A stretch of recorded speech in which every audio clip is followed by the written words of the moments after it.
Resulta muy curioso cómo en nuestro día a día aceptamos ciertas cosas sin pestañear. Ujú. Ya, como si fueran verdades inmutables, ¿no? Talladas en piedra. Exacto, eso es. Y pensemos por un momento, por ejemplo, en nuestro calendario.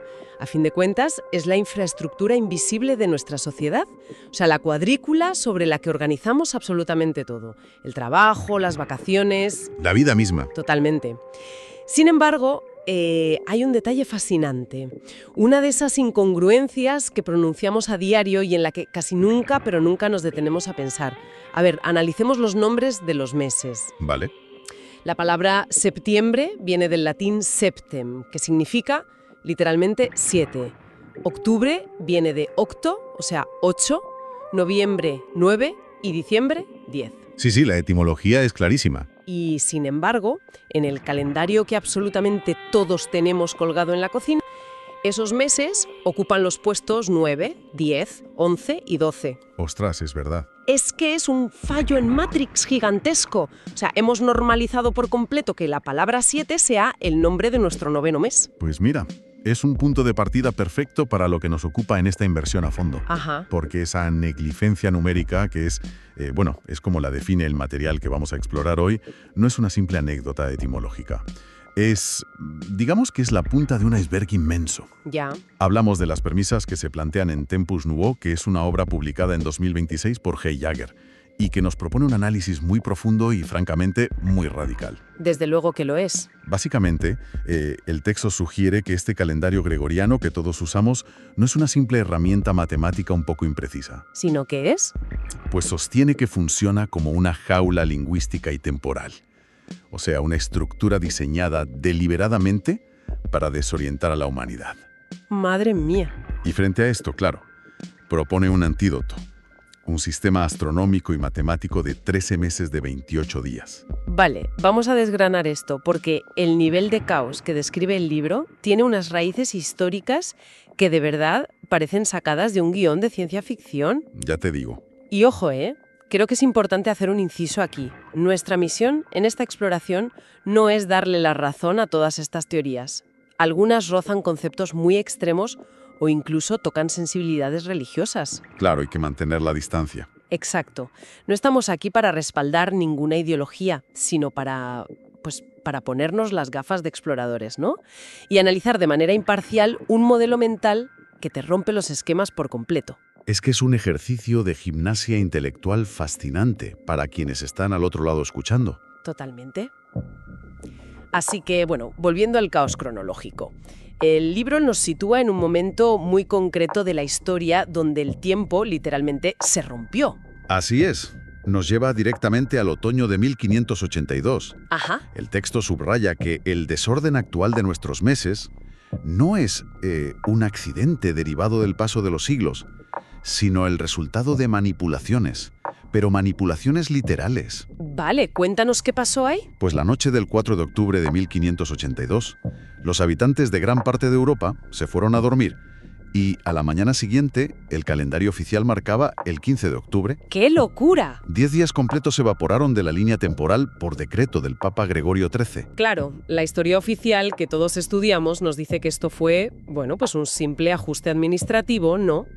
Para corregir un desfase astronómico que se venía acumulando desde la época de los romanos. Exacto, eso es lo que nos enseñan. Pero la obra que estamos analizando argumenta que esta solución fue un corte drástico.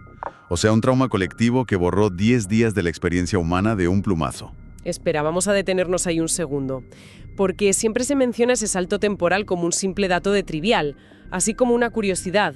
Pero las implicaciones prácticas son una locura. Ya, logísticamente es un desastre. Imagínate ser un campesino o un comerciante en 1582. Te acuestas un jueves día 4 y te despiertas un viernes día 15. ¿Qué pasa con los alquileres que vencían en esa semana fantasma? O con los impuestos. Exacto. Con los impuestos, los contratos, la planificación de las cosechas. Tuvieron que ser 10 días de caos administrativo y social absoluto. Es una elipsis histórica literal. Y lo fuerte es que el texto va todavía más allá con esto, porque se apoya en las teorías del matemático ruso Anatoly Fomenko. Uy, Fomenko tela con esto. Sí. Ese es un salto fundamental en la argumentación del libro. A ver, Fomenko no es un historiador al uso. Lo que hizo fue aplicar el análisis estadístico a los registros astronómicos. Ajá. Lo que hizo fue tomar las descripciones de eclipses lunares y solares, documentados en textos de la antigüedad clásica, y los comparó con los cálculos astronómicos modernos sobre cuándo y dónde debieron ser visibles esos eclipses realmente. Vale. ¿Y qué descubrió? Pues el resultado de su investigación estadística sugiere algo asombroso, y es que los eclipses atribuidos a la antigüedad, en realidad, encajan perfectamente con fechas de la Edad Media. Madre mía. Según esta hipótesis, la cronología histórica que damos por válida está llena de duplicidades. Se habrían fabricado hasta 1000 años de historia fantasma, literalmente para rellenar vacíos. A ver, entiendo la premisa estadística, pero aquí tengo que hacer un poco de abogado del diablo. Dime. Hablamos de 1000 años de reyes, de guerras, de dinastías, estaciones. ¿Cómo es posible que generaciones enteras aceptaran un milenio inventado sin revelarse? O sea, ¿cómo explica el autor que nadie se diera cuenta de una alteración cronológica tan bestial? Pues fíjate que el libro lo justifica a través de una anomalía tipográfica fascinante. Tipográfica. Sí. Hay que entender que en aquella época los registros no estaban descentralizados, ¿vale? El monopolio de la información y la escritura lo tenían unas pocas élites eclesiásticas. Claro, los monjes y demás. Exacto.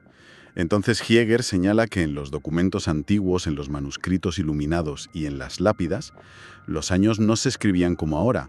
Se solían registrar con una letra I mayúscula seguida de 3 dígitos. Ajá. Por ejemplo, se escribía I 582. Oficialmente, esa I representaba el Anno Domini, que es la inicial de Esus, o de la forma más antigua, Isa. Ah, claro. Ostras, ya lo pilló. Y con el paso de los siglos y las sucesivas copias de los monjes amanuenses, esa letra I mayúscula con sus florituras caligráficas y tal, se fue transformando visualmente. Eso es. Y se fue asimilando como si fuera el número 1. Oye, es una analogía tecnológica brutal, ¿eh? Es como si alguien hubiera entrado al código fuente de la historia humana y hubiera cambiado el carácter de texto I por el valor numérico 1. Tal cual. Es la tormenta perfecta. De repente, claro, al hacer ese pequeño cambio en los registros oficiales, añades 1000 años fantasma a la cuenta cronológica. 1000 años que antes eran solo un símbolo religioso, convertidos de pronto en tiempo lineal. Y según el libro, una actualización silenciosa para separar tradiciones y culturas antiguas, ¿no? Mediante un gigantesco muro de tiempo artificial. ¡Qué fuerte! Esa es exactamente la tesis. Y claro, esto nos lleva a la siguiente fase lógica del argumento de Hieger. A ver. Porque esto plantea una cuestión de fondo. Si el tiempo mismo es una construcción manipulada, si la línea cronológica es maleable, entonces, ¿debemos cuestionar también el espacio? Claro, el dónde. Es decir, ¿dónde transcurre este tiempo fabricado?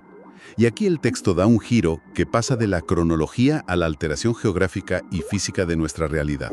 Y es un giro de vértigo, desde luego, porque el libro empieza a plantear que no solo el calendario es una jaula, sino que habitamos físicamente en una. Sí, se mete en terreno muy denso. Habla de que estamos bajo una especie de cúpula o bóveda física y magnética. Se mencionan conceptos como la Rupes Nigra o el mítico Monte Meru, actuando como el eje central de este espacio. Y todo esto estaría gestionado por una entidad a la que el texto denomina demiurgo, una especie de administrador de un gran simulador. Y para darle peso a esta idea de la bóveda física, el autor recurre a la filología de textos sagrados, concretamente al Génesis. Vale. Allí se menciona la palabra hebrea raquía. En nuestras Biblias modernas, esta palabra se ha traducido de una forma muy poética, ¿no? Como expansión o firmamento, sugiriendo algo inmaterial como el cielo. Sí, la expansión del cielo. Sin embargo, el análisis etimológico riguroso que expone Hieger señala que raquía describe literalmente una superficie sólida, una bóveda de metal forjado y extendido a martillazos. ¡Ostras! Su propósito original en el texto antiguo era puramente mecánico, una estructura física enorme diseñada para separar las aguas superiores de nuestro entorno habitable. ¡Madre mía! Y la cosa se pone aún más intensa. Según esta narrativa, aquel famoso diluvio universal no fue una tormenta que se fue de las manos, sino un reinicio deliberado del sistema. Un reset en toda regla. Eso es. El administrador del simulador rompió parte de esa raquía para inundar y frenar a una civilización que estaba avanzando demasiado rápido. Exacto. Y aquí llega la parte que A ver, si hay alguien escuchando ahora mismo con espíritu crítico, seguro que le hace saltar de la silla. Porque la astronomía nos enseña que la Vía Láctea es nuestra galaxia, un disco espiral de estrellas. Claro, es lo que todos sabemos. Pero el libro argumenta que si observamos esa banda irregular de luz en el cielo nocturno, lo que estamos viendo es literalmente la cicatriz de esa rotura, la soldadura de emergencia de la bóveda tras el diluvio, reparada con 7 capas visibles. Y ojo, para sostener una afirmación tan asombrosa, el autor busca pruebas en la geología terrestre. A ver, ¿qué pruebas son esas? Relata la expedición del geólogo Angelo Pitoni en 1990 a Sierra Leona. Ajá. Allí, la tribu Fula le confió unas misteriosas formaciones conocidas como piedras azules o piedras del cielo. La tradición local sostiene categóricamente que son fragmentos físicos caídos del techo del mundo. ¡Qué curioso! Pues cuando Pitoni las llevó a analizar a laboratorios europeos, los resultados fueron desconcertantes. La composición determinó que estaban formadas por un 77% de oxígeno y un 20% de carbono con algunas trazas de otros elementos. Vale. Es un material sintético y replicable de forma natural en la Tierra. Para Jagger, estas piedras son la evidencia física tangible de que la bóveda forjada se fracturó y cayeron escombros. Un momento, frena ahí.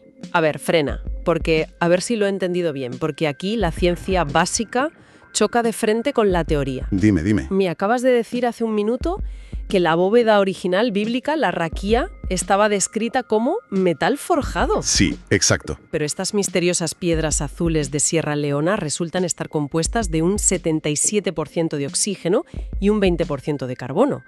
Pero si el oxígeno es un gas elemental y el carbono es un no metal. Ya. ¿Cómo justifica el autor esta contradicción científica? O sea, no puedes tener una cúpula de metal que suelta escombros de gas y carbono. Es una excelente objeción. La manera en que el texto sortea esta contradicción se basa en las condiciones de presión y temperatura extremas. A ver cómo cuadra eso. Jagger sugiere que la traducción antigua de metal forjado intentaba describir las propiedades de impenetrabilidad y dureza de la bóveda con el vocabulario de la época. Ah, vale, de forma metafórica. Exacto.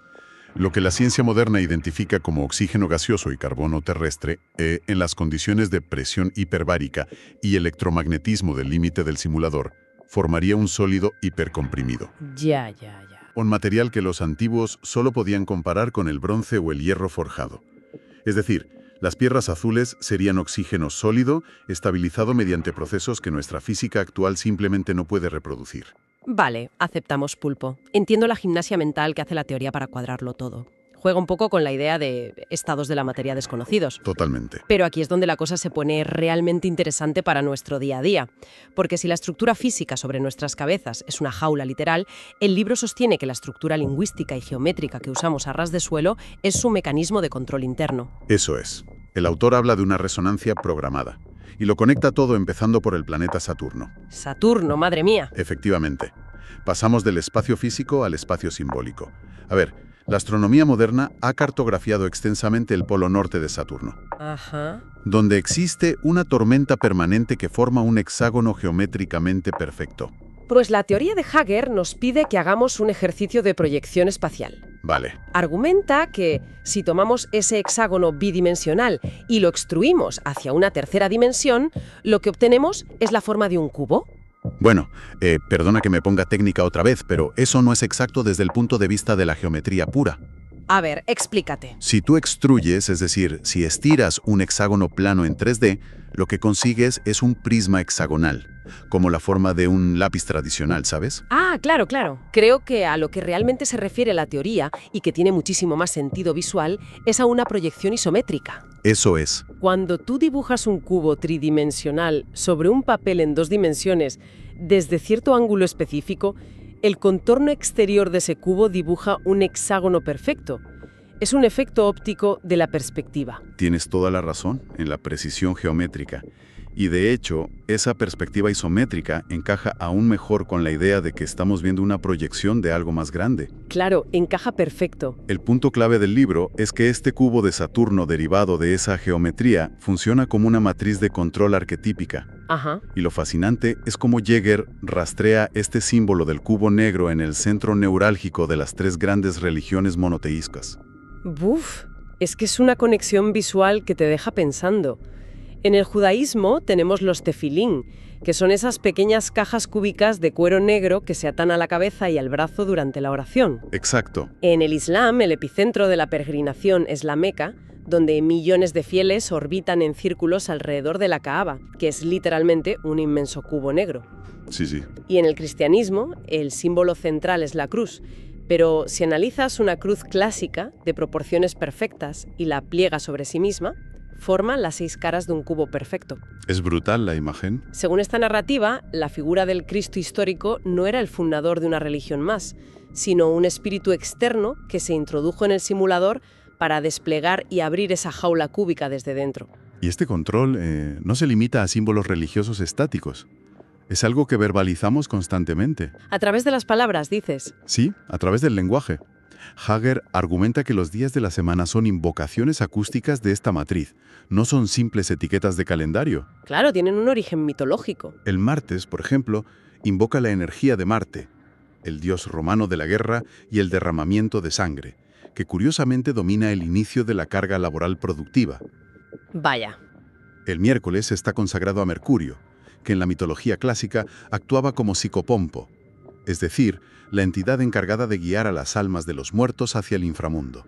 Madre mía, qué panorama. Pero la verdadera clave de bóveda de esta resonancia programada está en el fin de semana. El sábado. La palabra inglesa Saturday lo dice sin tapujos. Saturn's Day, el día de Saturno. Eso es.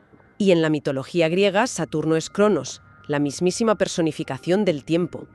Pero no un tiempo amable, precisamente, sino un titán aterrorizado por la profecía de que su descendencia le arrebataría el poder. Y por tanto se dedicó a devorar a sus propios hijos recién nacidos. Exacto. El pintor Francisco de Goya plasmó esta brutalidad de una forma espeluznante en sus pinturas negras, ¿eh?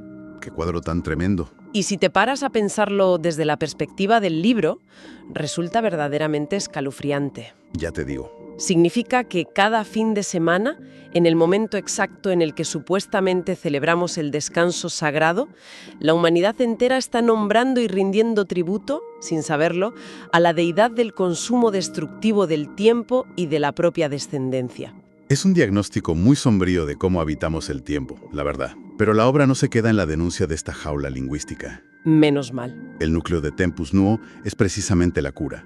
Hager argumenta que el calendario gregoriano nos consume energía mental al obligarnos a gestionar y memorizar irregularidades constantes. Ya. Meses que tienen 28 días, otros 30, 31... Exacto. Su alternativa es volver a la matemática pura de la naturaleza.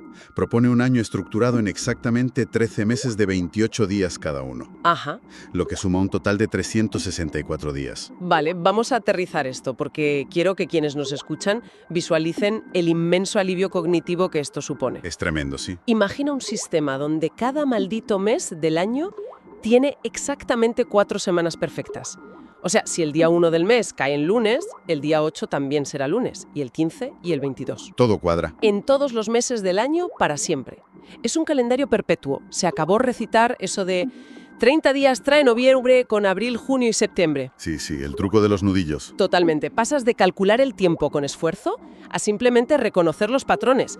Es como limpiar la memoria RAM de la sociedad entera. Y esa estructura de 13 por 28 no es un capricho matemático para que los números cuadren bonito, ¿eh? Tiene base real. El autor despliega una batería de evidencias biológicas y naturales para demostrar que estamos biológicamente programados para esa frecuencia. A ver. Pensemos en la fisiología humana. La duración promedio del ciclo menstrual femenino es de 28 días y medio. ¿Cierto? El proceso completo de renovación celular de la epidermis humana tarda unos 28 días. La cronobiología estudia los ritmos circaseptanos, que son fluctuaciones biológicas en nuestro cuerpo que operan en ciclos de 7 días. Y 4 de estos ciclos, ¿adivina?, suman 28. ¡Qué fuerte! Y en el mundo animal vemos maravillas como las cigarras magicícada, que sincronizan su emergencia a la superficie en ciclos matemáticos estrictos de 13 años para evadir los picos de población de sus depredadores. ¡Madre mía! Todo en la naturaleza, incluida la famosa secuencia de Fibonacci, parece bailar a este ritmo. Lo cual nos lleva a la gran pregunta.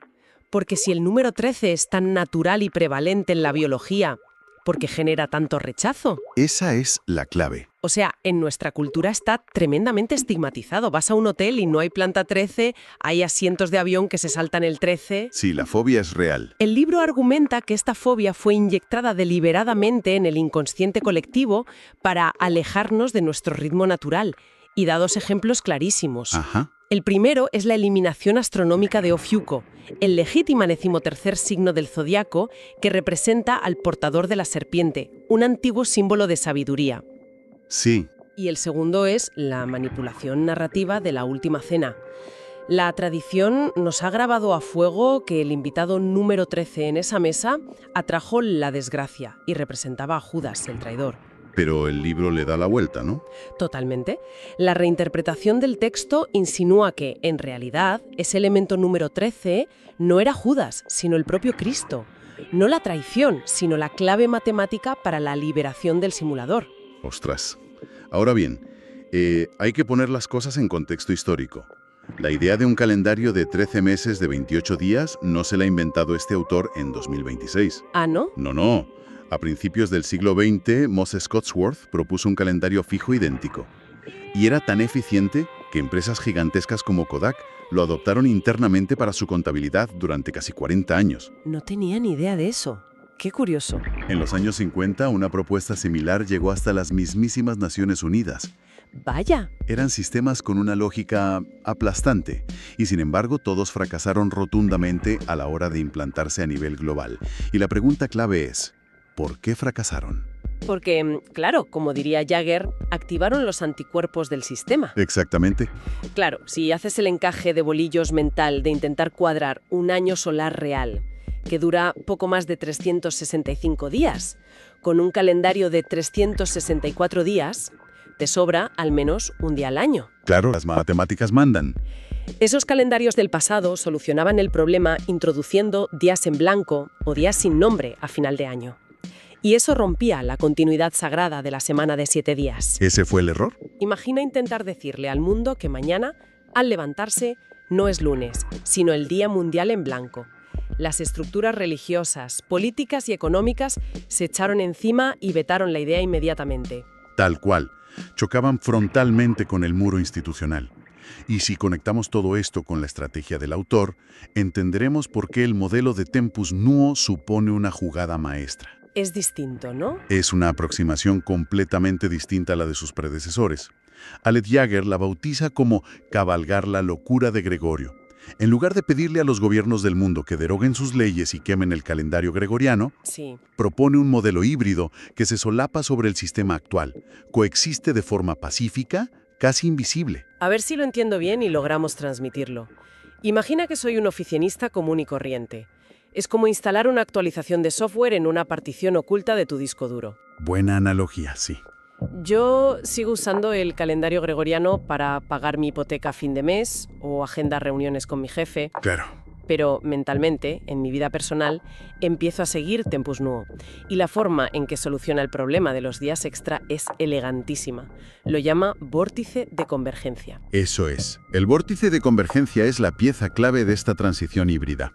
Esos días sobrantes para cuadrar el año trópico reciben nombres especiales. Ajá. Amantia, que siempre coincide con el 19 de marzo gregoriano, y Gratia, que se añade el 18 de marzo, pero solo en años bisiestos. ¿Vale? La genialidad es la siguiente.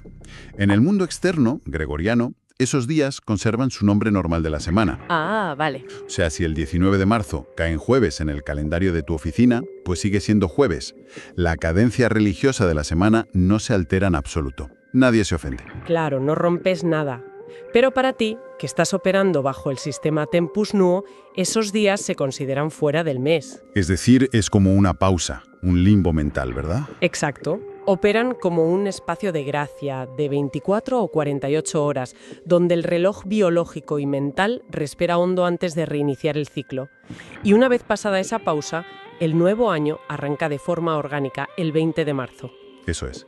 que Tempus Nuo rebautiza como Veris I. Una fecha que, fíjate, no es arbitraria, sino que coincide matemáticamente con el equinoccio de primavera, el despertar real de la naturaleza en el hemisferio norte. Todo está conectado. Y los meses dejan de ser homenajes a emperadores romanos o números descolocados y adoptan nombres que describen procesos internos reales, como Gelul para los meses de consolidación o Inel para el silencio introspectivo del 13º mes. Es precioso, la verdad. Al final, el viaje que nos propone Jaeger a lo largo de todas estas páginas es profundo y muy desafiante. Sin duda. Nos obliga a recordar que un calendario no es simplemente una herramienta burocrática para anotar la cita con el dentista, ¿sabes? Un calendario es la geometría misma con la que una civilización estructura su conciencia y experimenta su existencia en el universo. Es una forma de mirar el mundo.